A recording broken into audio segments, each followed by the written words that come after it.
එතකොට අපි ධර්ම සාකච්ඡාවක් කරනවද දේශනාවක් වෙනවද කොහොමද? හොඳයි. ධර්මයේ ඇසීමත් සාකච්ඡා කිරීමත් භාවනා යෝගී වීමත් අවස්ථා තුනක් තියෙනවා. ධර්මය අහනවා. අපිට පළමුවෙන්ම ධර්මය අහන්න තමයි ඕනේ. ඒක තමයි පරතෝ ഘോഷයන් කල්යාණ මිත්‍ර සේවනයෙන් අපට ලැබෙන ලාභය තමයි සද්ධර්ම ශ්‍රවණය. කල්යාණ මිත්‍ර සේවනය. ඒක පරතෝ ഘോഷයෙන් ලැබෙන්නේ. ඊළඟ දෙවෙනි කාරණය තමයි යෝනිසෝ මනසිකාරයේ ධම්මානුධම්ම ප්‍රතිපදාව. ඒක සම්පූර්ණයෙන්ම දීන්නේ තමන්ගේ පැත්තෙන්. ඒක වෙන කාටවත් කරලා දෙන්න බෑ. කරවන්නත් බෑ. ඒ යෝනිසෝ මනසිකාරය ධම්මානුධම්ම ප්‍රතිපදාව සම්පූර්ණයෙන් තමන්ගේ පැත්තේ තියෙන වගකීමක්. ඒ ඉෂ්ට සිද්ධ වුණොත් තමයි අපිට මේ සසර නිමා කරගන්න පුළුවන්කම ලැබෙන්නේ. ඒ නිසා කල්යාණ මිත්‍ර සේවනය, සද්ධර්ම ශ්‍රවණය, යෝනිසෝ මනසිකාරය මේ ධර්මතා හතර තමයි මේ ශාසනය ආරම්භ වන ආර්ය ශ්‍රාවකයෙක් තුළ ලැබෙන ලක්ෂණ. ඒ නිසා බණ ඇසීමත් නැත්නම් ධර්මය ඇසීමත් ධර්මයේ සාකච්ඡා කිරීමත් භාවනා යෝගී වීමත් මේ අවස්ථා තුනේදීම ධර්ම අවබෝධය වෙනවා. ඒ කියන්නේ මගඵල ලබනවා. ඒ උතුම් වූ සෝතාපන්න, සකදාගාමි, අනාගාමි, මහරහත් භාවය ලබනවා මේ අවස්ථා තුනේදී. එහෙනම් ඒ කොතනින් ගත්තත් අවස්ථාව තියෙනවා. ඒ නිසා කාලේන ධම්ම සාකච්ඡා, කාලේන ධම්ම ශ්‍රවණ. මේ සුදුසු කාලය කුමක් සඳහාද? ඒක තීරණය කරගෙන අපිට පුළුවන්කම තියෙයි ඒ ධර්මයේ පිළිබඳව අවබෝධ වෙන ආකාරයට තව තවත්. මොකද ඇසූ දේ නැවත නැවත අහනකොට අවබෝධය වැඩි වෙනවා. ඒ අහනකොට නොඇසූ දෙයක් ඇහෙනවා. එක සිත ප්‍රසාදයටපත් වෙනවා. ඒ සමග සමාධිය ඍජු වෙනවා. ඒ කාරණා ටිකක් තියෙනවා. කොහොමද හොඳ? තාම වටින ධර්ම දේශනයක් ඇහුවා. දැන් මොහොතකට ඉස්සෙල්ලා තමයි ඊයේ අලුත් දේශනා.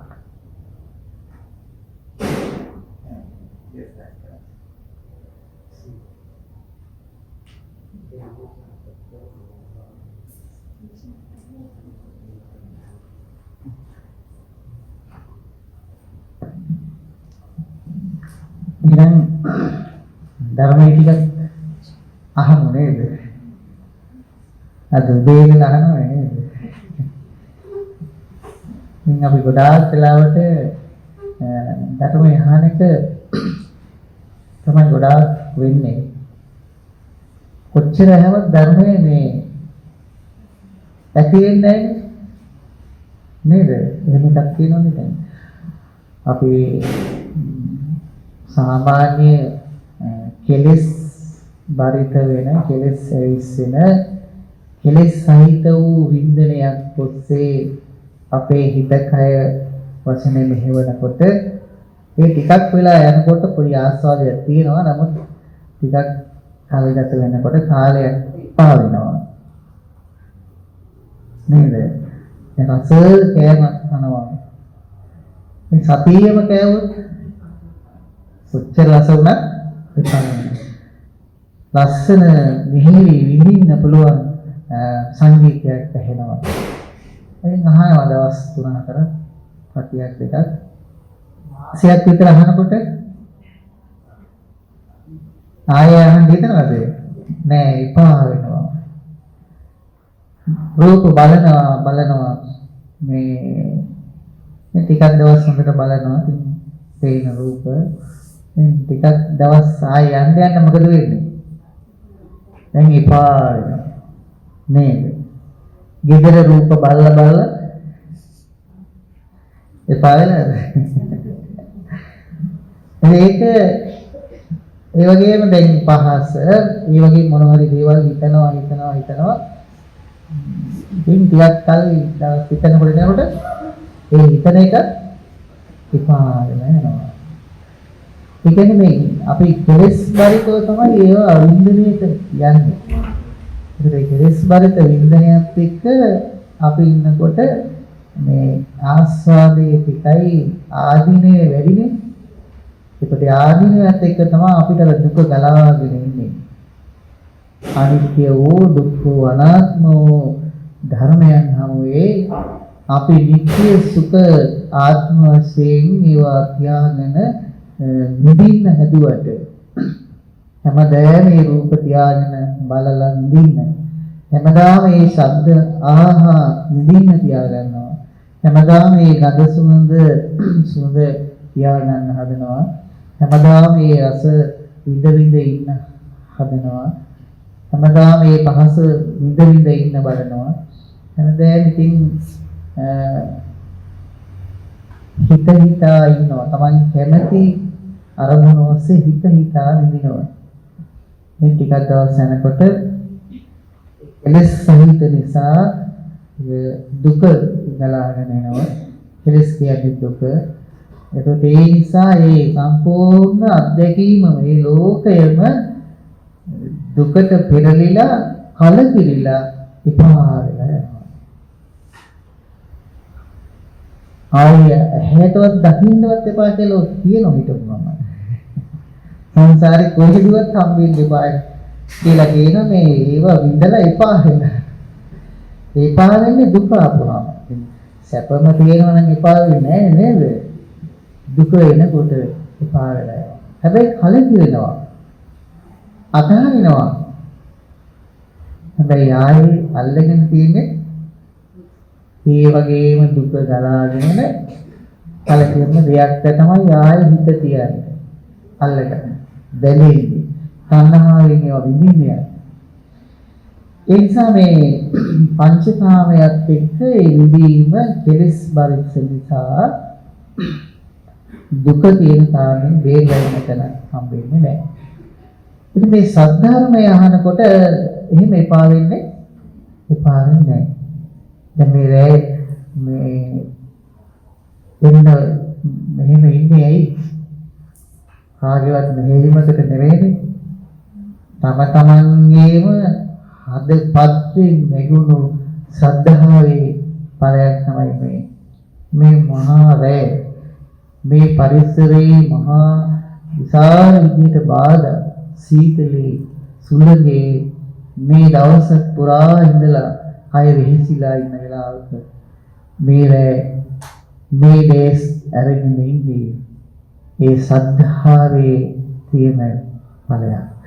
මේ හදපත්යෙන් ඉන්නේ සද්ධාවයි. ඒත් එක්ක ධර්මයට තියෙන කැමැත්ත. ඒ කැමැත්ත කියන්නේ තණ්හාව නෙවෙයි. ඒක ඉතිපාදයක්.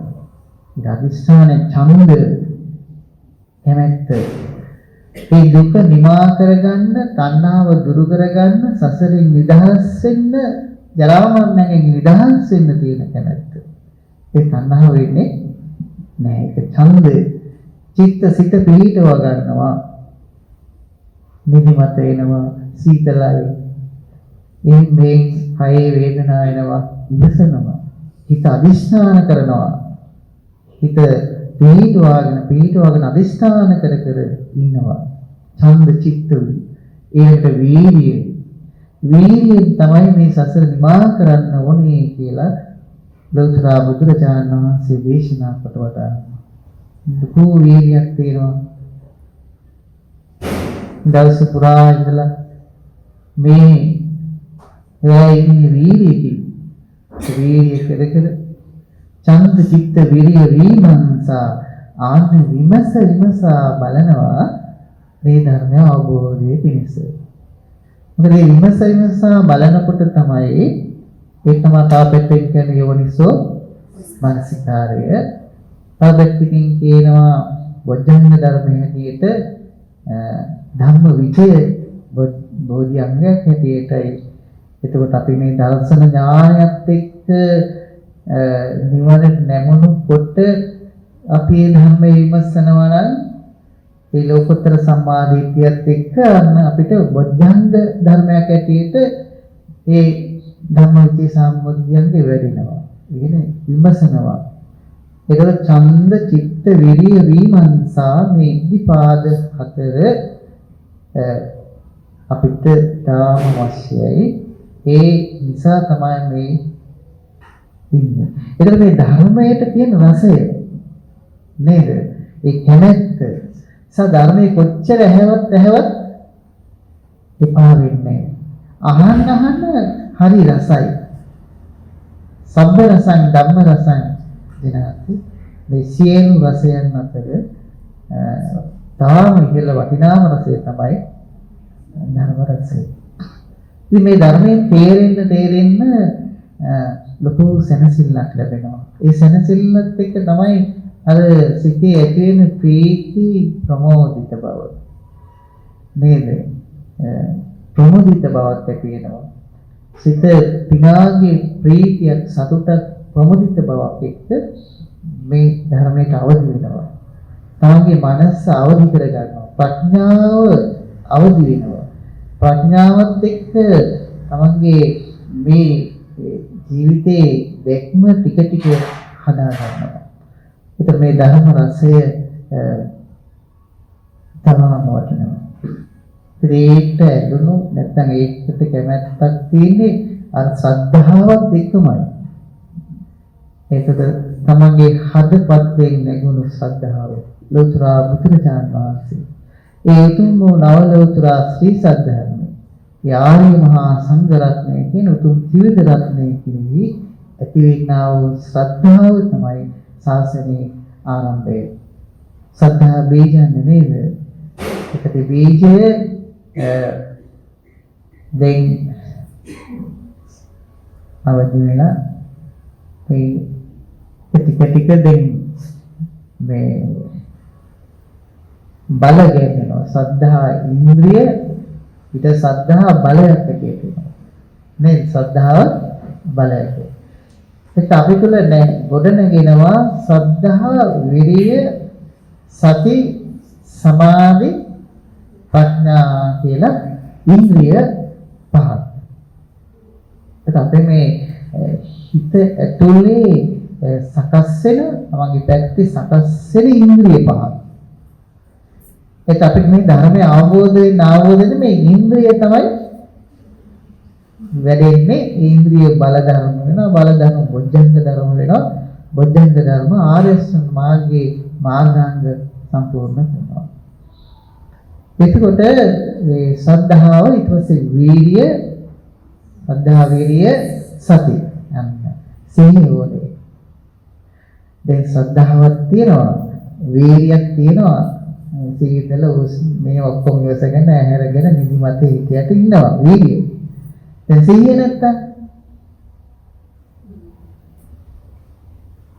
නැත්තම් මොකද වෙන්නේ?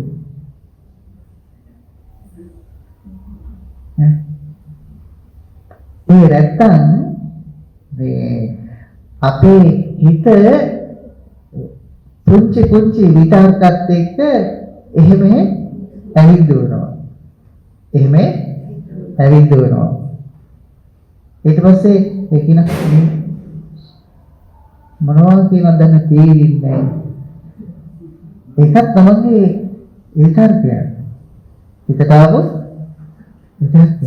නෑ වීර්යය තියෙනවා නම් මොකද කරන්නේ? නෑ මට තේරෙන්න විදිහට මම එහෙනම් අහලා දැනගන්න අර විමර්ශන හෙලතනට එනවා. මට අනිත් අය මොනවා හිතුවත් ප්‍රශ්නේ නෑ. මගේ ප්‍රශ්නේ සලගන්න එපා. ඒක විමර්ශනය කරන මට මෙතන තේරෙන්නේ මේක කොහොමද කියලා අන්න අහලා සාකච්ඡා කරනවා. එතකොට අපි ධර්ම සාකච්ඡාවට එනවානේ. අරහනේ දේ සාකච්ඡාවට එනවා. ඒකවල සද්ධා විරිය ඒ වීර්ය තියෙනවනේ සති සිහිය ඕනේ. දැන් ශ්‍රද්ධාව තිබ්බත් වීර්ය තිබ්බත් මදි. මොකද තියෙන්නේ? සිහිය ඕනේ. එතකොට මේ සිහිය තමයි අපිට අහන ධර්මය අර යෝනිසෝ මනස්කාරයේ කරන ධර්මය අපේ හිතට ගේන්නේ. ඒ හිතට අපිට පමුණුවනවා. දැන් සිහිය නැත්තම් මොකද වෙන්නේ? අහන දේවල් අර ගබඩාවේ තැම්පත් වෙනවා වගේ තැම්පත් වෙලා මේ වහලා ඉබ්බ දාලා තියෙනවා. එළියට ඉන්නේ. දෙකට මේ සිහියෙන් තමයි මේ ධර්මයෙන් ගේන්නේ. ඒකට මේ සිහියෙන් පමුණුවුවොත් තමයි අපිට ධර්ම අවබෝධය මේ මොහොතේ කරගන්න පුළුවන් ලැබෙන්නේ. චිරකතන්ති චිරබාසිකන්ති මේ සරිතානුසරක කියලා පෙන්නනවා මේ පෙරති දේවල් මේ සිහි කරන්න පුළුවන් හැකියාව සතියේ ලක්ෂණය. ඒ සතිය ඉගෙන ගන්න කාරණා ටිකක් තියෙනවා. අවස්ථා තුනක් තියෙනවා සතියේ සති භාවනාව සති භාවනා මාර්ග ප්‍රතිපදාව කියන අවස්ථා තුනක්. අපි ටිකක් පැත්තට කතා කරමු. ඒ සිහිය තිබුණොත් තමයි අපිට මේ බාහිර දේවල් සිහියෙන් පවත්ත ගන්නවා. බාහිර දේවල් සිහියෙන් පවත්ත ගන්නවා.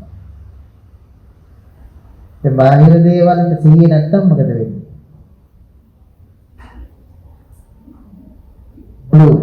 ජීවිතේම අවුල් වෙනවා. දෙකරේ ගෙදරදී කියනනේ කෝප් එකක් ගන්න ගත්ත තැන සියන්ට.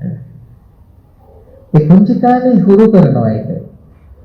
අපි ඉතින් ගණන් ගන්න නැහැ අම්මට ඕන කියලා. අපි නොදැනී අපිට පුංචි කාලේ මේ සිහිය පුහුණු කරලා දෙනවා අපේ දෙමව්පියෝ ගුරුවරු වැඩි හිටිය අය. පුතේ ගත්තනම් ගත්ත දෙයක් එතන තියන්න.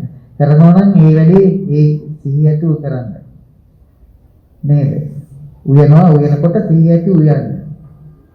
ලුණු වැඩි වෙලා තියෙනවා දන්නවා එතකොට ලුණු දානකොට සිහිය හරියට පරිවිලා නැහැ. නේද? ඒක අපි දැන් වැඩක් කරනවා නම් අපිට ඒ සිහිය දියුණු කරගන්න පුළුවන්. නේද? ගෙදර හැමදේම වෙනවා.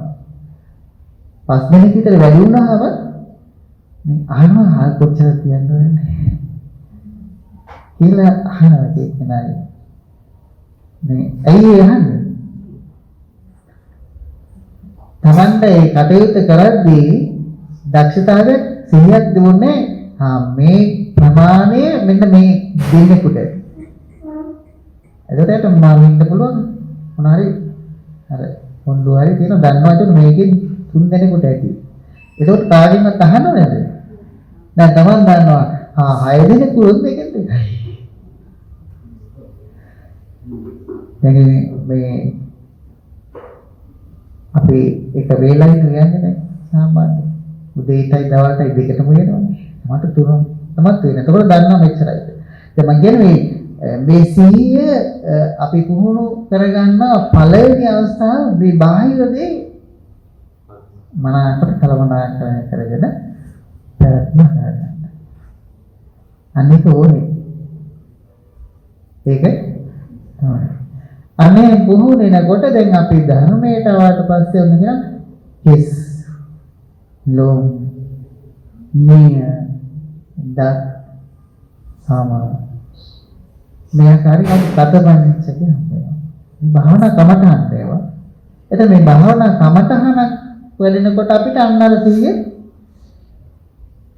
වමනා වෙනවා. මේක බහැර තියෙන කෙස්. හරියට සිහිය පවත්ව ගන්නවා. සිහින් අරමුණු කරන්න පුළුවන්. බහැර තියෙන දේ හොඳට සිහියේ අරමුණු කරනවා. ඒ කියන්නේ සිහිය පවත්වන්න පුළුවන්. වෙන දේවල් පිළිසිරෙන්නේ නැහැ. දැන් ගෙදරදී මොනවාරි ගේන්න ගියපම ගේන්නේ වෙන මොනවද? මේ කඩේට යවන මේ ටික ගේන්න කියලා. ගේනොත් එන්නේ මොන්නේ කියලා. ඇයි? සිහිය. මේ සමහර දේවල් ලියාගෙන හරි මේක පුහුණු කරගන්න. මේක ඕනේ. සිහිය තිබුණාම ගොඩාක් වැඩ කරන්න පුළුවන්. හිත වැටෙන්නේ නැතුව කෙලස් ගන්න නැතුව. වැඩ ගොඩක් කරන්න පුළුවන්. සිහිය අඩු වෙනවා මොකද වෙන්නේ? එක වැඩක්වත් කරගන්න බෑ. හරි හරි. මේ සිහිය අන්න ඕන වෙනවා බයි. ආස්වාස ප්‍රාස්වාස. සිහිය පිටව ගන්නවා. බහැර ආස්වාස ප්‍රාස්වාස. නේද? එළියේ හොඳට සිහියෙන් වැඩ කරපු කෙනාට දැන් හිතා ඉක්මනින් පුළුවන් මේ භාවනා කමටහන ගන්නකොට ඒක හිත පිටවන්න. ඇයි? ගෙදරදී වැඩ කටයුතු සිහියෙන් කරපු පුහුණුව. එනවා අන්න ධර්මයට ආන්න දෙයි බහැර කුණප කොටස් ටිකක් කියලා බහැර තියෙන දෙයක් එක්ක හොඳට සිහියයි. ධාතු වැටියට ඊට පස්සේ මේ සතර ඉරියව් කෙරේ බලන්න දැන් වාඩි වෙලා ඉන්නවා. ඒ බහැර කය දැන් වාඩි කරලා තියෙනවා කියලා සිහියයි. බහැරට සිහිය ඕනේ. දෙවෙනි අවස්ථාව කියන සති භාවනාවේදී ඒ කියන්නේ ඒ සිහිය විදර්ශනාවට යොමු කරගන්න පුළුවන්. ඒ සිහිය දැන් විදර්ශනාවට යොමු කරගන්න පුළුවන්. දැන් අර බහැර තිබ්බදී පිළිවෙල ඇත්ත බලන්න පුළුවන් විදර්ශනා භූමිය අන්න සකස් වෙනවා සති භාවනාවට. සති නිමිත්ත කියනවා බහැර තියෙන අවස්ථාව. දැන් ආස්වාසගත සති නිමිත්ත. ඊට පස්සේ ආස්වාස ප්‍රාස්වාස කරේ මනංකොට දැනුවා. මේක තමයි පිළ සිහි මුල් අවස්ථාව. ආස්වාස ප්‍රාස්වාසයේ ගැටෙන තැනට අන්න සිහිය. ඒක කියන සති නිමිත්ත. ඊට පස්සේ ආස්වාසයේ ප්‍රාස්වාසයේ පිළිබඳ මනංකොට දැනුවා. සිහියයි. දැන් මේ සිද්ධියට හොඳ දැන් මේ සිහිය හොඳට මෙහෙම තිබ්බහම වෙන අරමුණු ඇවිල්ලා ඒකෙන් බහැර වෙන්නේ නැහැ. සිහිය කිවිතක් වගේ කියනවා. උදාහරණ දෙන්නම්. සිහිය රැහෙනක් වගේ. අන්න කමටහනේ හොඳට සිහිය රැහෙනක් වගේ ගැට ගහලා. ඒ දෙයින් පුළුවන් හොඳට සිහිය කියනකොට මේ ආස්වාද ප්‍රාස්වාද මේ ගැටෙන තැන අන්න විදර්ශනා භූමියට යන්න පුළුවන්කම තියෙන මේ වෙන සිද්ධිය මොකද්ද? අන්න ඒ වෙන සිද්ධිය මොකද්ද කියලා තේරුම් ගන්නවන තමයි අපිට ඕනේ දර්ශන ඥානය. දැන් දර්ශන ඥානය නැත්තම් එතන විදර්ශනාවට යන්න පුළුවන්කම නැහැ. දැන් සිහිය තිබ්බට එතකොට දැන් ලෝක දේවල් පවත ගන්න සිහිය තිබ්බට ප්‍රමාණවත් වෙන්නේ නැහැ. ඒක ඕනේ. නමුත් මේ සසර නිදහස් කරගන්න නිදහස් වෙන්න ඒක ප්‍රමාණවත් නැහැ. ඒ නිසා ඕනේ අන්න සති භාවනාවේ විදර්ශනාව. අන්න ඒ ආස්වාස පාස්වාද ගැටෙන තැන නැත්තම් කිස් කියලා අපි බහැර ගත්ත තැන හොඳට සිහිය පවත්වන්න පුළුවන්. ඒ අරමුණ අරගෙන ඒ අරමුණේ විශේෂ කොට බලන්න පුළුවන්. ඒක කියනවා විදර්ශනා. දැන් මේ සිහිය ඕනද නැද්ද? සිහිය ඕනේ. නැතුව බෑ. ඒතර විදර්ශනා භූමියට අසු කර ගන්නකොට අන්නේ සිහිය ඒක වැඩෙනවා සති භාවනාව. ඊට පස්සේ සති භාවනා මාර්ග ප්‍රතිපදාව ඒ වැඩෙනවා ආර්ය අෂ්ටාංගේ ආර්ථන මාර්ගී මාර්ගාංග වැඩෙන හැටි. ඒ සිහිය එනවා එතකොට සම්මා සතිය. සම්මා සතිය. අන්න විදර්ශන භූමියේදී ඇත්ත දකින්න තැන සම්පූර්ණයෙන්ම ලෝකෝත්තර සම්මාදිට්ඨිය සිත පීඩනවා. ඒ සිද්ධිය අනිමිත්ත අපනිද ශුන්‍යත බව අවබෝධ. ඒ සිහිය සම්මා සතියයි. මේ අවස්ථාව තේරුම් ගන්නට ඕනේ. ඒක අපි දැන් මේ කතා කරේ එතකොට මේ ධර්මයේ තියෙන හැමැත්ත ඒ අර ඡන්ද, චිත්ත, විරිය, දීමන්සා. ඒතර මේ තුල අපි ශ්‍රද්ධාව, විරිය, අන්න සති. දැන් ශ්‍රද්ධාව තිබුණත් මදි, විරිය තිබුණත් මදි, සිහිය.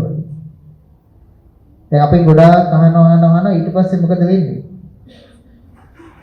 ධර්මයේ පමුණුවේ එන්නේ අවස්ථාවට එන්නේ කෙනෙක් බැනගෙන යනවා. දැන් මොකද වෙන්නේ? සිහිය නැති වුණොත් දැන් සිහියෙන් හොඳට ගන්න සිහියේ කෘත්‍යය මොකද්ද? අර අසු ධර්මය අපිට ගෙනල්ලා දෙන්න ඕනේ. පමුණුවනවා. දැන් සිහිය නැහැ කියන්නේ ධර්මයෙන් මෙනෙහි වෙන්නේ නැහැ. කියන එක නේද? මේක තේරුම් ගන්න. කවුරු බයින්කොට කියනවා එයාට මෛත්‍රී කරන්න. ඒක එන්නේ නැහැ. මේ ශබ්දයේ අරබය විදර්ශනා භූමියෙන් දර්ශන ඥාණයෙන් බලන්න ඒ සිහිය එන්නේ නැහැ. ඒකට ඒ සිහියේ ඒ කෘත්‍ය වෙන්නේ නැහැ. වෙන්නේ නැතුණා මොකද වෙන්නේ? අර අසීය ඒක කියනකොට දැන් මේ ධර්මයේ මෙතනින් ඇත්ත පෙන්වන්න නැති වුණා මොකද වෙන්නේ? අසීය කියනවා. ඒකට කියන මොකද්ද? අසතිය වෙනවා. ඒකට කියනවා එහෙනම් අසතිය තියෙන හැම වෙලාවකම ලෝකයට ගැට ගැහිලා කෙලෙස් වලිත වෙලා ඇලෙන්නවා, ගැටෙනවා, මුලා වෙනවා.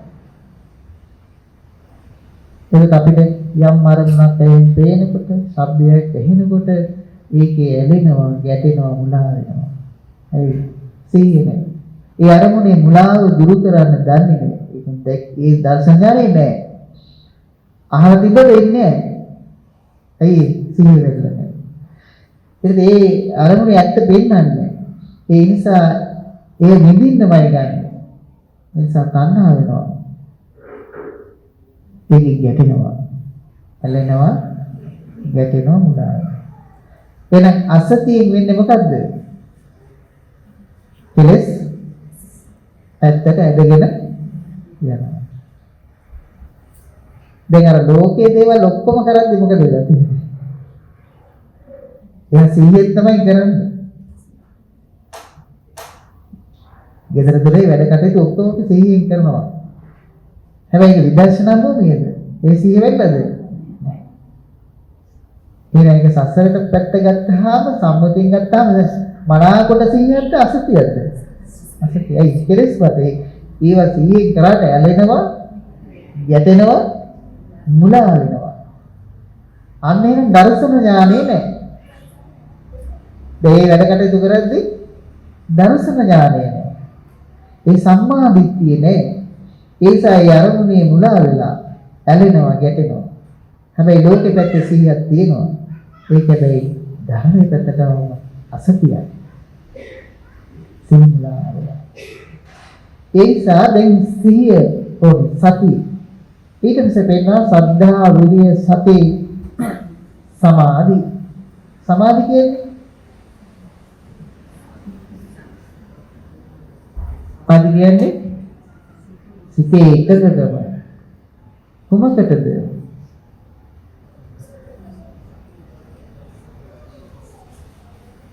අපි ගන්න කමඨහාන නැත්නම් කර්මස්ථානේ කමඨහානේ හොඳට සිත එකඟ වෙලා. හොඳට සිත එකඟ වෙලා විසිරෙන්නේ කියන්නේ වෙන වෙන විතර්ක එන්නේ නැහැ. දැන් කෙස් කියලා ගත්තාම දෝෂිත පීඩනවා. හරි වෙන දේවල් ඉන්නේ. ඉතින්යි. ආස්වාස පාස්වාස කිරේ ආන්න සිත එකඟයි. ඒක කුසල කමඨානේ සිත එකඟ වීමට කියනවා සමාධිය කියලා. ඒ සමාධියත් මිත්‍යා සමාධි, සම්මා සමාධි කියලා වෙනකට. අන්න දර්ශන ඥානයේ තියෙන කෙනාට තියෙන සමාධිය මොකද්ද? සම්මා. දර්ශනය නැත්නම්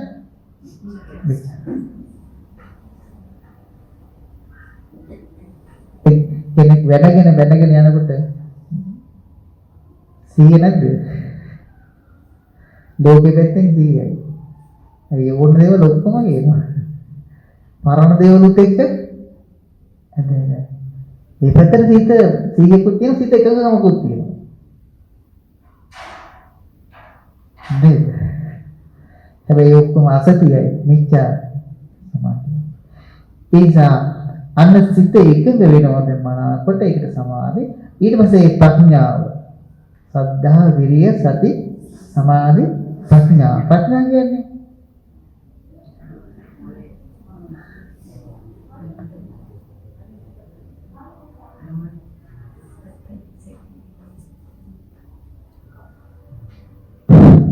එතකොට ප්‍රඥාව කියන්නේ දැන් එතකොට අපි දැන් මේ සද්ධාවෙන් වාදමිලා වීර්යය ඇතිව ඉන්නවා. මේ වේ සීතලර මොකෝ ඉන්නසගෙන වීර්යය තියෙන සද්ධාවක් තියෙනවා. දැන් ඔන්නෝ සිහිය. ඊට පස්සේ සමාධිය. අරමුණේ සිත එකඟ වෙන බව. ඊට පස්සේ මොකක්ද වෙන්නේ? ප්‍රඥාව. අන්න ඒ ප්‍රඥාව අවදි වෙනකොට තමයි අපිට මේ ධර්මයේ හරිය රහත දැනෙන්නේ. නේද? එතකොටයි නිදිමත නැහැ. සීතලද ඒව නැහැ. ඒ වෙනකන් යන්න කිව්වත් ඉන්න කිව්වත් කැමති. ඒක ප්‍රඥාව කියන්නේ මොකද්ද?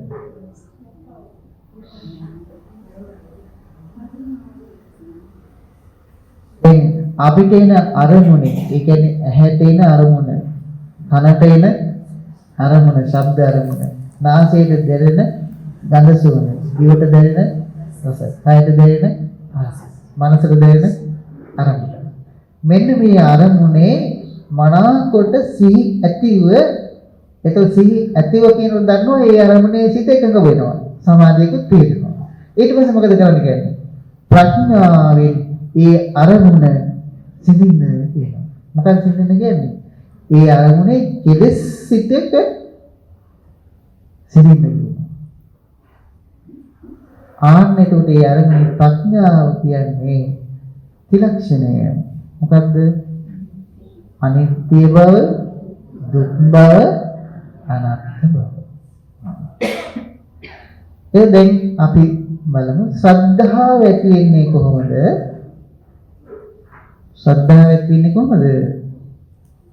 ධර්මය අහනකොට, ඒක සාකච්ඡා කරනකොට ධර්මයේ කෙරෙහි ශ්‍රද්ධාව පිහිටනවා. ඒ ධර්මයේ කෙරෙහි ශ්‍රද්ධාව පිහිටනකොට ඉබේම Tamanට ඇති වෙනවා ලෞතර බුදුරජාණන් වහන්සේ කෙරෙහි ශ්‍රද්ධාව. මේබඳු ධර්මයක් දේශනා කොට වදාළේ ලෞතර බුදුරජාණන්. ඒ ධර්මයේ අද මට අහන්න හම්බෙන්නේ කල්යාණ මිත්‍රයන් වහන්සේලාගේ. එතකොට බුදුරජාණන් වහන්සේ කෙරෙහි, ධර්මයේ කෙරෙහි, ආර්ය මහා සංඝ රත්නය කෙරෙහි ශ්‍රද්ධාව ඇති වෙනවා. ඊට පස්සේ ටිකක් එහෙම ධර්මය අහනකොට තේන මේ ධර්මය අහලා මේ දර්ශන ඥානය ඇති වුණොත් තමයි, නැත්නම් මේ සම්මා දිට්ඨිය ඇති වුණොත් තමයි මේ දුක නිවා කරන මාර්ග ප්‍රතිපදාවට එන්න පුළුවන් කැමති. මට මේ ධර්මයෙන් තමයි සරණ තියෙන්නේ. මගේ ඇවිස්සෙන කෙලෙස් ඇවිස්සෙන නොදී, දුක් විඳින්න තියෙන තැන දුක් විඳින්න නොදී මේ සතර අපායෙන් බේරගන්නේ ධර්මයෙන්. වෙන කාටවත් බැහැ නේද? එන අම්මා තාත්තට පුළුවන් සතර අපායෙන් බේරගන්න. සමහරවිට ඒක ආත්මයක් පුළුවන් වෙයි නේද? සදාහට පුළුවන්ද? බැහැ. දැන් මටවත් පුළුවන්ද? මේ ධර්මයේ ලැබුණ නැති කාලෙට මටවත් පුළුවන් සතර අපායෙන් දෙන්න. ඒක තව කවුරුත් කොහොමද කරන්නේ? මටවත් බැරි කල්ලි. එහෙනම් මේ සතර අපායෙන් මුදවලා දෙන්නේ සද්ධර්මයෙන්. නේද? තුන්වන් කෙරේ ශ්‍රද්ධාව ඇති වෙනවා. ඒ ශ්‍රද්ධාව නිකන් නෙවෙයි අචල ශ්‍රද්ධාවක් වෙනවා. දැන් සිලෙන්නේ නැති ශ්‍රද්ධාවක් වඩපත් වෙනවා. ඒත් එක්ක කය වචන දෙක සංවරේන ආරිකන්ත සීලයේ පිහිටවනවා. අවබෝධයත් එක්ක. ඒතර මේ ශ්‍රද්ධාව ඇති වෙන්නේ අන්‍යයන්. ඒ අපි පුංචි කාලේ අද වගේ දවසක පුංචි කාලේ අපි හරේ කැමැත්තෙන් ආසාවෙන් වෙසක් පුරු හැදුවා. පන්සලට ගියා ආච්චි සීයා අම්මා තාත්තා නේද? අද තනියම වෙනවා. බලන්න වෙනස. ඒ කාලේ තිබ්බ ශ්‍රද්ධාව තිබුණ නැත්තම් අද මෙතන නෙමෙයි. අද ගෙදර සෙසක් පුරුව කඩන්න කල්පනා වෙන දරුවෝ තමයි අනාගතේ මේ ශාසනයට. අනියෝ හදලා වැඩක් නැහැ. නේ යන් දාන්සල්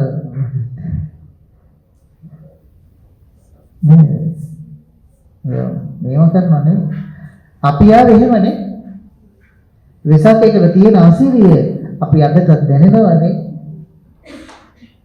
මම දන්නේ අද දරුවොත් එක දැනෙනවද කියලා. පායපු හඳත් එක්ක අපි හඳ මාමත් එක්ක උඩ බල බල පන්සලට ගියේ. හරි සුන්දරයි. ඒ හිත් ලස්සනට සකස් වුණා. අද මේ හිත් මොකද වෙලා තියෙන්නේ? ළමයි ගෙනෙන්නේ වැඩිහිටියන්ගේ හරි ඉතිරිලා. දැන් ශ්‍රද්ධාව තියෙනවද නැද්ද කියලා හිතාගන්න ඕන. නෑ. ඒවට හේතු තියෙනවා. ඉතින් පුළුවන් වෙලාවට අපේ ටික හරි හදාගත්තොත් මේක තව ටිකක් ඉස්සරහට යන්න පුළුවන් කරනවා. ඒක ශ්‍රද්ධාව ඇති වෙන දේවල් අපි පුංචි දරුවන් එකතු කරන්නේ. මේකද අපි ආවේ එතන ඉන්න. දැන් ඒව ඕනේ නැහැ කියන්නේ. ඒව ඕනේ නැහැ කියන්නේ. ඒක තමයි බාහිර පැත්තේ තියෙන සිහිය. බාහිර පැත්තේ සිහිය නැත්තම් මොකද වෙන්නේ? ඒක තමයි ශ්‍රද්ධාව ඇති වෙන අවස්ථාව තියෙනවා. පිරිත් අහනකොට බුදු පින්වාසේ දකින්නකොට බෞද්ධ කොඩියක් දකින්නකොට කොච්චර දෙයක් දැනෙනවද නේ? නමුත් දෙයක් දැනෙනවා ඒක. ඒකට ඒ නිසා ඒ ශ්‍රද්ධාව. ඊට පස්සේ වීර්යය. දැන් වීර්යය තියෙන්නේ අපිට මොන වීර්යයේදී උපන් අකුසලයේ දුරු කරන්න. නූපන් අකුසල් නූපදවන්න. උපන් කුසලයේ වඩන්න. නූපන් කුසලයේ උපත්. එතකොට මේ වීර්යය ඇති වෙනවා කල්යාණ මිත්‍රත්වයට ඉන්නකොට. වීර්යය ඇති වෙනවනේ. දැන් මේ නිදිමත ආවත් නිදා ගන්න බෑ ඇයි? නේද? අපිත් මේ නිදා ගන්නවා නම් මොකද දිගිරා වැටේ. එතකොට කල්යාණ මිත්‍රත් එක්ක ඉන්නකොට වීර්යය ඇති වෙනවා. ඒ වීර්යය ඇති වෙනවා. එහෙම අපි බලන්න. ඊට පස්සේ ඒක ආර්ය අෂ්ටාංග මාර්ගයේ මාර්ගාංගයකට පෙන්වනවා සම්මා වායාම. සම්මා ඊට පස්සේ සති ඉන්ද්‍රිය. සති ඉන්ද්‍රිය. සතිය අන්න අපිට හම්බ වෙනවා මාර්ගාංගයේ හැටියට සම්මා සති. අන්නේ සම්මා සති මාර්ගාංගයේදී අපිට පැනෙන්නේ මේ සිහිය අර විදිහට වැඩෙන්න, ඒ සිහිය භාවනාවක් හැටියට, ඒ සිහිය මාර්ග ප්‍රතිපදාවක් හැටියට වැඩෙන්න ආන්න අපිට පෙන්නවා එතනින් සතර සතිපට්ඨානය. දැන් අපි හිමීට මේවා බේර ගන්න ඕනේ. දැන් මං සිහිය පවත්වා ගන්න ඕනේ ලෝක දේවල් වලට විතරක්ම නෙමෙයි. ඒකත් යෙදී දැන් පවත්වා ගන්න කොහෙද? සතර සතිපට්ඨානයට. ආන්නේ ඒ කය පිළිබඳ සිහිය, වේදනාව පිළිබඳ, සිත පිළිබඳ, සිතේ පහළ වෙන ධර්ම. කාය වේදනා චිත්ත ධම්ම කියලා හිතේ. එතකොට අපි සිහිය දිනු කරන්නත් අපිට අවස්ථාවක් තියෙන මාර්ගාංගයක සම්මා සති කියන සතර සතිපට්ඨානය. ඊට පස්සේ සම්මා සමාධි වේ. සද්ධා, විරිය, සති, සමාධි. දැන් සමාධි අපිට ආ සමාධියේ මාර්ගාංගයක පෙන්වන සම්මා සමාධිය. ඒ සමාධිය පෙන්වන ධ්‍යාන හතර. පළවෙනි, දෙවෙනි, තුන්වෙනි, හතරවෙනි. මේ පළවෙනි ධ්‍යානයේ තිබ්බනම් ප්‍රමාණවත් කියලා මනාකොට දේශනා වෙනවා. එද කාමයන්ගෙන් අකුසලයෙන් වෙන්න විතක්ක ਵਿਚාර ප්‍රීති සුඛ ඒකක්කදා කියන තැනදී මෙන්න මේ සමාධියේ ලක්ෂණ ටික පෙන්නනවා. ඒ විතක්කයක් ਵਿਚාරයක් තියෙනවා.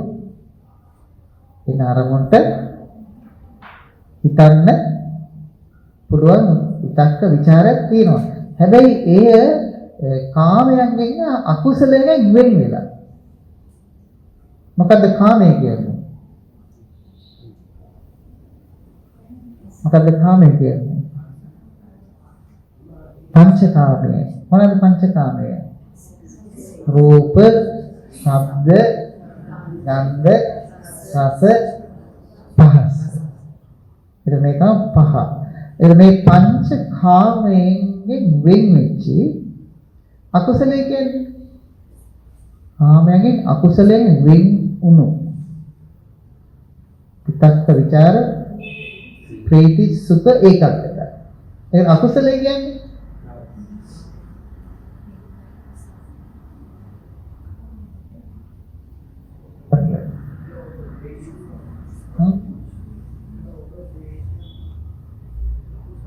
විශ්මෝ අකුසල මුල් අකුසල අකුසලයේ ඇටට පෙන්නනවා. එතකොට මොනවද? නීවරණ ධර්ම. මොනවද පෙන්නන්නේ? නීවරණ. අකුසල රාශිය උත්‍රේ පෙන්නන සම්පූර්ණයෙන් පංච නීවරණ කියන්නේ අකුසල වල. දැන් එතකොට අරමුණේ අකුසලයන් වෙන් වෙනවද? නීවරණ දුරු වෙලා. ඊට පස්සේ ඒ අරමුණේ පංචකාමයට යන්නේ නැහැ. ආන්නේ අරමුණ එතකොට කෙලෙස් සිඳෙන තැන, කෙලෙස් සංසිඳෙන තැන. ආන්නේ අරමුණේ තියෙනවා ඊට පස්සේ ප්‍රීති සුඛ ඒකක්කතා කියන. එතකොට තමයි සබ්දය එනවා. එහෙනම් පංචකාමයෙන් තිබුණොත් මොකද වෙන්නේ? හරි ලස්සන සබ්දයක් නැවත නැවත අහන්න ඕනේ කියලා යනවා. දැන් ටිකක් ගිහම ආස්වාද දෙතිනක්. ටිකක් ඒක යන්න යන්න මොකද වෙන්නේ? අර ප්‍රීති සුඛ ඒකක්කට ඇති වෙනවද? නෑ මොකද වෙන්නේ? ඉපා වෙන, කලකිරලා, ගැටිලා, ප්‍රශ්න හදාගෙන සමහර ජීවිතේ පවා අයින් වෙනකොට ඒ තරම් මේක අරන් යනවා. නේද? ඊටසේ අකුසලයේ කියන්නේ මොකද්ද? කාමච්ඡන්දේ, ව්‍යාපාද, තීන මිද්ද, උද්ධච්ච කුච්ච විචිකිච්ඡා. දැන් අරමුණේ කැමැති කාමච්ඡන්දයක් තියෙනවා. ඒකට ගැටෙනවා. එතකොට මේ එන අරමුණේ රස විඳින්න තියෙන කැමැත්ත නැත්තම් ඒ අරමුණේ මනාකොට සිහිය පිහිටුණා. දැන් මොකද වෙන්නේ? සිහියෙන් මොකද කරන්නේ? අපිට සිහියෙන් තමයි සමාධිමත් සිත හදලා දෙන්නේ. වෙන මොකෙන්වත් නෙවෙයි. සම්මා සති ඊළඟට සම්මා සමාධි නේද? දැන් සිහියෙන් තමයි අපිට සමාධිය හදලා දෙන්නේ. හැබැයි සිහිය හදලා දෙන්නේ මොකෙන්ද? සිහිය හදලා දෙන්නේ වීර්යය. සිහිය හදලා දෙන්නේ වීර්යය. ඒ සද්ධා විරිය සති සමාධියන සමාධියේදී අපි අන්න දැන් සිහිය බහැරට මනාකොට අරමුණ සිහිය ඊට මේ දැන් වාඩි වෙලා ඉන්නේ කියලා බහැර අරමුණේ සිහියයි. ඊට සති භාවනාවේ එන විදර්ශනා භූමියට ගන්නවා. මොකද කියන්නේ? මේ කයේ ඇත්ත බලන්න පුළුවන් තමයි. ඉස්ස මාර්ග ප්‍රතිපදාවක් ඇරෙට ලෝකෝත්තර සම්මාදිටිය පුදුන් තැන්ට එනවා. ඒක තමයි ඒක නැහැ. ඒකට අන්න දැන් අපිට පුළුවන්කම තියෙන්න ඕනේ දැන් ඉන අරමුණේ සිහිය පිහිටවලා ඒ තන සමාධිමත් සිතක් හැදුණා කියන්නේ ඒ අරමුණේ කාමය අකුසලයට යන තැන දැන් කියන්නේ පංච නීවරණ යෙදෙන්නේ පංචකාමයේ විදිහට යන ඒ අරමුණ අපිට එන්නේ අරමුණ තියෙන එකට එහෙම යන්නේ නැහැ එතකොට. එතකොට ඔන්න තේරුම් ගමු අපි ඒ සමාධිමත් සිතක අපිට තියෙන එහෙනම් අර බහැර සිහිය පවත්නකොට බහැර සිහිය අපි කියමු කෙස් කියලා හොඳට සිහිය පවත්නකොට අන්න ඒ තුල වෙන අරමුණු දැන් එන්න පුළුවන් තමයි. සිහියෙන් ලස්සට ගේනවා එක. එතකොට ආස්වාස ප්‍රාස්වාස කියලා සති නිමිත්තත් එක්ක හොඳට ආස්වාස් ප්‍රාස්වාස කෙරෙහි දැනුවත් වෙනවා. එතකොට ඒ සිහියෙන් තමයි ඒක වෙන්නේ. ඒක වෙන්නේ වීර්යයෙන්. මොකද වෙන අරමුණු එන්න බෑ. එතන වීර්යය උදව් කරගෙන සමාන සිහිය හැදෙනවා. සිහිය උදව් වෙනවා චිත්ත සමාධියට. අන්න දැන් ඒකේ හොඳට සිතේ. ඒ කියන්නේ අපිට ගොඩනැගිලා තියෙන නීවරණ දුර වෙලා. ඒ කියන්නේ මොකද්ද? සමතය ගොඩනැගෙනවා. එහෙනම් සිහිය මුල්ම අවස්ථාවේදී අපිට බහැර අරමුණත් එක්ක ඒ අරමුණේ මනාකොට සිහිය පිහිට එකගෙන යනවා. නැත්නම් සිහිය පිහිනකොට මොකද්ද ගොඩනැගෙන්නේ? සමතය ගොඩනැගෙනවා. එක්කස් කියනකොට ඒ සිහිය පිහිටන ආයෙ විසිරෙන්නේ. ආස්වාස කියනකොට ඒකේ හිත පිහිටනවා. සිහිය පිහිටනවා. විසිරෙන්නේ. දැන් අන්න එතකොට සමතය ගොඩනැගෙනවා. එතකොට මේ සමතයත් එක්ක අපිට ඒ කියන්නේ නීවරණ ටික දුර වෙනවා. එහෙනම් ඒ අරමුණේ කාමයේ විඳින්න සංකල්පන ඇති වෙන්නේ නැහැ. පංචකාමයේ විඳිනවා කියලා අපි මොකද්ද කරන්නේ? හිත හිතානේ ඉන්නේ නේද? හරි ලස්සන දෙයක් කියලා හිත හිතා විඳිනවනේ. අපි කියන්නේ යම් කෑමක් කරනවා නම් ඒක Tamande විඳිනවා රසයි. අනිත් කෙනාට එයා කැමති නෑ. එතකොට එකම දේ නම් අපිට මේ 10 දෙනෙක් කෑවොත් 10 දෙනාම ඒ රසය එන්නෝනේ. 10 දෙනා මොකද? 10 විදිනා. එහෙනම් ඒ අරමුණේ ඒ කෙනාගේ සංකල්පනත් එක්ක නේද අර විදීම තියෙන්නේ. නේ නෑ මේක මෙහෙම හදාගත්තා නම් මේක වැඩි හරයි. කියලා මොනවද වෙන්නේ? හිතේ ගොඩනගෙන සංකල්පනා ටික. සංකප්ප රාගෝ පුරිසස්සකාම. කියන්නේ කාමයේ කියන්නේ තමන්ගේ අරමුණත් තියෙන සංකල්පනා ටික. ඒක තමයි විඳින්නේ. ඒකද දෙන් අන්න සමතේ ගොඩනගෙනවා. එතකොට කියන්නේ නීවරණ දුරු වෙනවා. කාමයන්ට යන්න ඉඩ නැහැ. එහෙනම් ඒ අවස්ථාවේ අරමුණත් එක තියෙනවා ප්‍රීති සුඛ ඒකක්කදා කියන අවස්ථාව. එහෙනම් ඒක ආර්ෂණ මාර්ගයේ සම්මා සමාධි මාර්ගයේ මුල්ම අවස්ථාව. ඊට පස්සේ තියෙන්නේ මොකද්ද? ප්‍රඥාව. ඊට පස්සේ තියෙන්නේ මොකද්ද? ප්‍රඥාව. කොහොමද අපි ප්‍රඥාවට එන්නේ? ප්‍රඥාව කියන්නේ මොකද්ද? අනිත්‍ය වශයෙන්, දුක් වශයෙන්, අනාත්ම වශයෙන් බලනවා. මොනවද අනිත්‍ය දුක් අනාත්ම වශයෙන් බලන්නේ? දැන් අර සද්ධා, වේය, සති, සමාධි මේ කොටම අපි ආව කොතනින්ද මේ ටික අපිට බලා ගන්න අපි ආයිත් වෙන්නේ. දැන් එතකොට ප්‍රඥාව වැඩින්නේ අනිත්‍ය දුක් අනාත්ම. කොහොමද අනිත්‍ය දුක් අනාත්මද? පංච උපාදානස්කන්ධය අනිත්‍ය වශයෙන්, දුක් වශයෙන්, අනාත්ම වශයෙන් නේද? උලක් ගඩක් අනුන්ගේ දෙයක් හැටියට බලන්න කියලා. පංච උපාදානස්කන්ධය අනිත්‍යව. නැත්නම් ස්කන්ධ ධර්මයන්ගේ අනිත්‍ය බව. මොනවද ස්කන්ධය? රූප, වේදනා, සංඥා, සංඛාර, විඥාන. මෙන්න මේ ස්කන්ධ පංචකේ අනිත්‍ය වශයෙන්, දුක් වශයෙන්, අනාත්ම වශයෙන් බලන්න. ඒක තියෙනට ස්කන්ධ භාවනාව. ඒ කියන්නේ ප්‍රඥා භාවනාව. ඒ ප්‍රඥාව වැඩිනවා. එතකන්න ඒ ස්කන්ධ ධර්මයේ වරදය අනිත්‍ය දුක් අනාත්ම වශයෙන් බලන තැන ලෝකේ කෙලවරයි, ලෝකෝත්තරයි. ලෝකේ තුල අපි බලනකොට ඒක පංච උපාදානස්කන්ධ මට්ටමයි. පංච උපාදාන. ඒක ලෝකෝත්තර ලෞකික නේද? ලෝකෝත්තර ලෞකික පැත්තක් තියෙනවා. දැන් අපිට ප්‍රඥාවන්න වැඩෙන්න ඕනේ. ප්‍රඥාව වැඩෙන්න තමයි එන අරමුණේ කෙලෙස් සිඳින්න පුළුවන්කම ලැබෙන්නේ. අනිත්‍ය දුක්ඛ අනාත්ම. මේ අනිත්‍ය දුක්ඛ අනාත්ම වශයෙන් බලන්න උවමනා කරනවා නුවණ. ඒ තමයි ස්කන්ධ නුවණ. නැත්නම් පංච උපාදානස්කන්ධය පිළිබඳ නුවණ. අන්නේ පංච උපාදානස්කන්ධයේ පිළිබඳ අවබෝධය අපට ලැබෙනකොට කුමන අවබෝධයක් කරාද යන්නේ? පංච උපාදානස්කන්ධය ගැන දැන් අන්න දැන් වැඩිපුර අහන්න ගන්නවා, බලන්න ගන්නවා, හිතන්න බලනවා. ඒ ධර්මයේ කෙරේ කැමැත්ත ඇති වෙනවා. ශ්‍රද්ධාව ඇති වෙනවා. ඒ ධර්මයේ කෙරේ රහදෙනවා.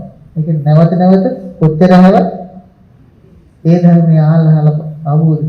දැන් ඒතකොට ප්‍රඥාවක් කියන තැන අපි දෙනවා පංච උපාදානස්කන්ධය පිළිබඳ අනිත්‍ය වශයෙන්, දුක් වශයෙන්, අනාත්ම වශයෙන් උලංගඩක් හිට බලන්න. එතකොට දැන් ඉගෙන ගන්න වෙනවා මොකද්ද? පංච උපාදානස්කන්ධය කියන්නේ මොකක්ද? දැන් මේ පංච උපාදානස්කන්ධය පිළිබඳ අවබෝධය ලැබෙන්න අපිට කුමන අවබෝධයක්ද ලැබෙන්නේ?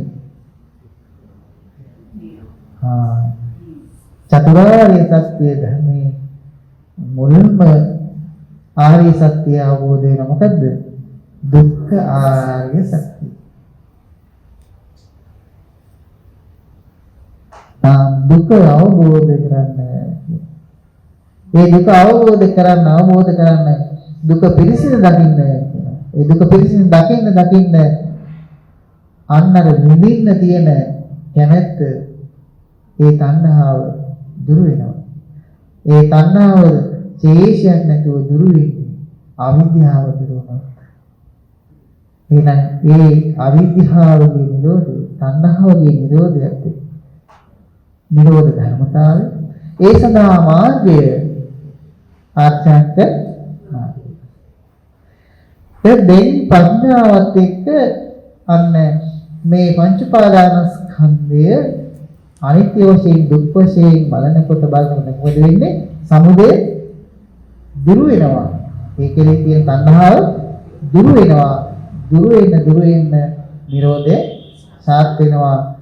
මාර්ගය වැඩෙනවා. එහෙනම් මේ අවබෝධය කරා යන්නේ චතුරාර්ය සත්‍ය ධර්මය.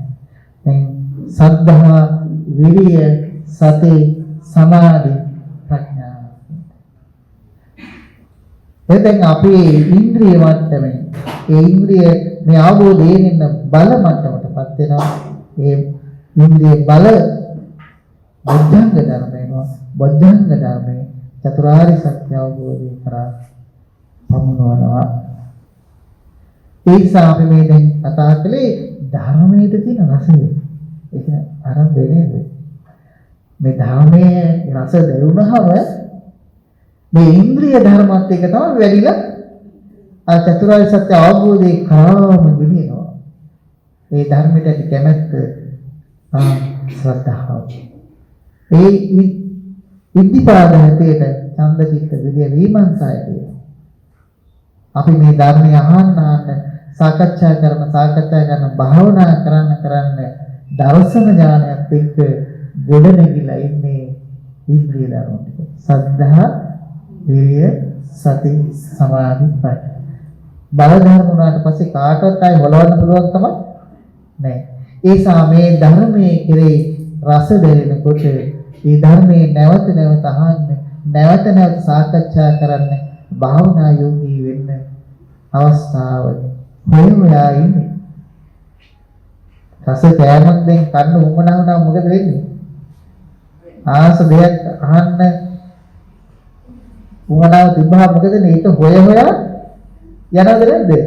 හොය යන කොයි වෙලේද ඒක ලැබෙන්නේ කියලා. ඒ වගේ මෙන්න මේ ධර්මයේ කෙරේ රසය තිබුණාම ඒ සම්බර සංධර්මා සංඥා පින්සයි රසයත් එක්ක ඒ ධර්මයේ මනාකොට ඇහෙනකොට අර තමා තුළ ගොඩනැගෙන්නේ සද්ධා, විරිය, සති, සමාධි, ප්‍රඥා කියන